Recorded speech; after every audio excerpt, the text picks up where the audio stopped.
नमस्कार मित्रांनो, द विजय अकॅडमीमध्ये तुम्हा सर्वांचं स्वागत आहे. मागच्या व्हिडिओमध्ये आपण बघितलं होतं की प्रेफरन्स लिस्ट म्हणजेच काय राहते आणि ती कशी तयार करायची. तर आजच्या व्हिडिओमध्ये आपण बघणार आहे की तुमची जी प्रेफरन्स लिस्ट राहते त्याच्यामध्ये किती चॉईस तुम्हाला टाकायच्या.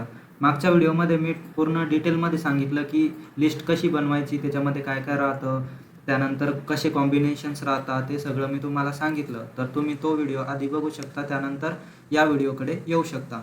आजच्या व्हिडिओमध्ये आपण बघणार आहे की किती चॉईस टाकावं लागतील तुम्हाला लिस्टमध्ये, त्यानंतर कमी चॉईस टाकल्यावर काय होऊ शकतं, त्यानंतर चांगल्या प्रकारे कसे तुम्हाला चॉईसेस तिथे बनवायचे आहेत आणि टाकायचे आहेत आणि कोणत्या मिस्टेक्स तुम्हाला तिथे करायच्या नाही आहेत, तर याच्याबद्दल मी तुम्हाला सांगणार आहे.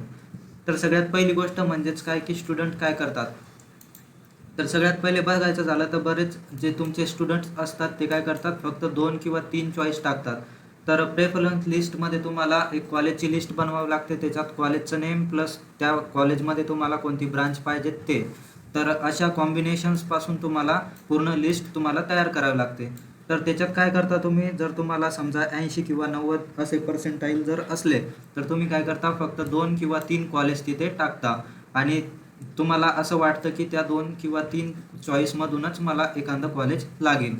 तर असं तुम्हाला करायचं नाही आहे. त्यानंतर काही स्टुडंट काय करतात, 5 ते 6 चॉईस टाकून काय करतात, फॉर्मला सबमिट करतात.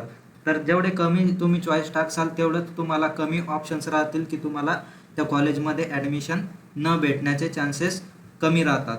त्यानंतर माझं कॉलेज नक्की मिळेल असा समज करून कमी चॉईसेस भरतात.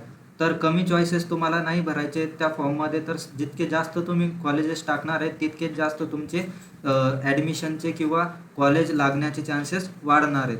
तर त्यामुळे ॲडमिशन मिळण्याची संधी कमी होते. जर तुम्ही जितके कॉलेज कमी टाकसाल तितकीच तुमची संधी जी असेल ती कमी होईल. म्हणून ही सर्वात मोठी चूक आहे जी स्टुडंट्स करतात.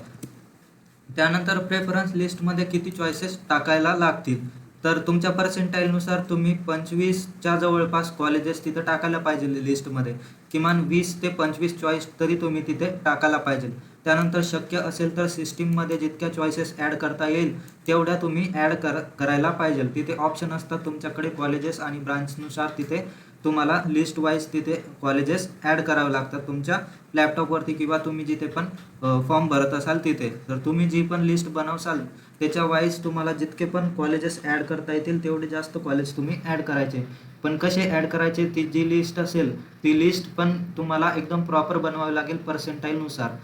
तर जास्त चॉईसेस म्हणजे कॉलेजेस पण जास्त आणि ब्रांचेसचे ऑप्शन पण जास्त. तर जास्तीत जास्त तुम्हाला तिथे तुमचे जे पण ऑप्शन्स असतील ते जास्तीत जास्त टाकण्याची तिथे ट्राय करायचं आहे. त्यामुळे सीट मिळण्याची शक्यता वाढते.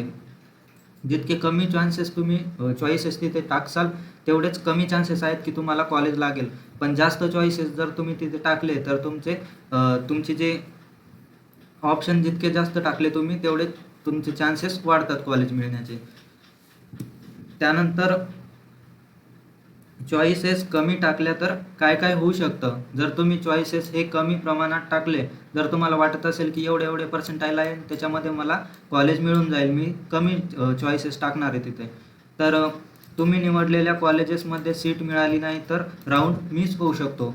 जर तुम्ही जे कॉलेजेस टाकले त्याच्यामधून जर तुम्हाला सीट जर मिळाली नाही तर तो राऊंड एकदम फालतू चालला जाईल तुमचा, त्याच्यामध्ये कोणताही तुम्हाला कॉलेज अलॉट होणार नाही. तर तुम्हाला परत नेक्स्ट राऊंडसाठी ट्राय करावं लागेल. चांगले कॉलेजेस अवेलेबल असूनही ॲडमिशन मिळू शकत नाही. जर तुम्ही कमी चान्सेस कॉलेजेस जर टाकले तर तिथे चांगले कॉलेजेसचे अवेलेबल असतील ते तिथे पण तुम्हाला ॲडमिशन मिळणार नाही. मग पुढील कॅप राऊंडमध्ये कट ऑफ बदलू शकतो, तर पुढच्या राऊंडमध्ये तुम्हाला कट ऑफ बदलू पण शकतो. शेवटी कमी चांगल्या कॉलेजमध्ये ॲडमिशन घ्याव्या लागू शकते. मग तुम्ही पुढच्या राऊंडमध्ये गेल्या तर तिथे तुम्हाला एखाद्या वेळेस कमी लेवलचं कॉलेज पण भेटू शकतं आणि तिथेच तुम्हाला 4 वर्षे काढावी लागतील. म्हणून या चुका तुम्हाला करायच्या नाही आहेत. प्रॉपर एक लिस्ट बनवायची आहे, त्याच्यानुसार तुम्हाला जास्तीत जास्त ऑप्शन्स तिथे टाकायचे आहे, सिलेक्ट करायचे आहेत.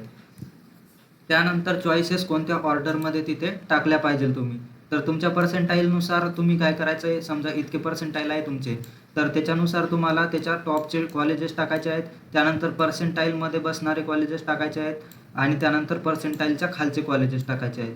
म्हणजेच टॉप चॉईसेस टाकायचे आहेत, जे तुमचे ड्रीम कॉलेज किंवा जे पण असेल ड्रीम ब्रांच ते कॉलेजेस तुम्हाला सगळ्यात आधी टाकायचे आहेत वरती प्रेफरन्सनुसार, प्रायोरिटीनुसार. त्यानंतर मिडल चॉईसेस टाकायचे आहेत, जे तुमच्या स्कोरला मॅच होतील ते कॉलेजेस तुम्हाला इथे टाकायचे आहेत.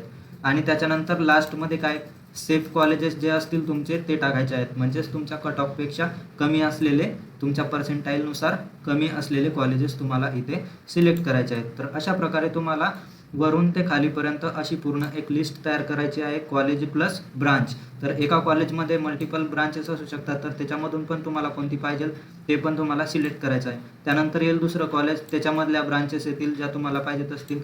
तर अशा प्रकारे तुम्हाला एक प्रॉपर लिस्ट तिथे बनवायची आहे. तर अशा चॉईसेस तुम्ही तिथे टाकल्या पाहिजे प्रेफरन्स लिस्टमध्ये तुमच्या. त्यानंतर कॉमन मिस्टेक्स काय करतात मुलं, तर या चुका तुम्हाला करायच्या नाही आहेत. फक्त टॉपचे कॉलेजेस फक्त टाकायचे नाही, तिथे सगळे कॉलेजेस तुम्हाला टाकायचे आहेत जे तुमच्या पर्सेंटाईलला मॅच करतील.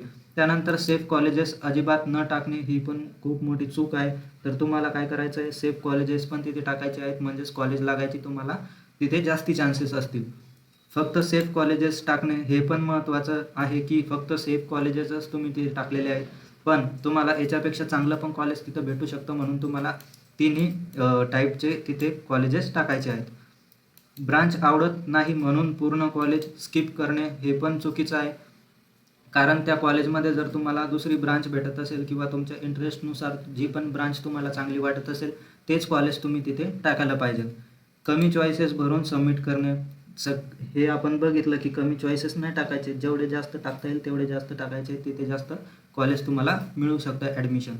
त्यानंतर डेडलाईन नंतर एडिट करता येईल असा समज ठेवणे. तर डेडलाईन नंतर तुम्हाला डेडलाईनच्या आधीच सगळी प्रोसेस तुम्हाला करून घ्यायची आहे, फॉर्म भरून घ्यायचा आहे, तिथे पूर्ण ऑप्शन्स तिथे फिल करायचे आहेत. त्यानंतर काही इम्पॉर्टंट टिप्स आहेत ज्या तुम्हाला माहिती पाहिजे.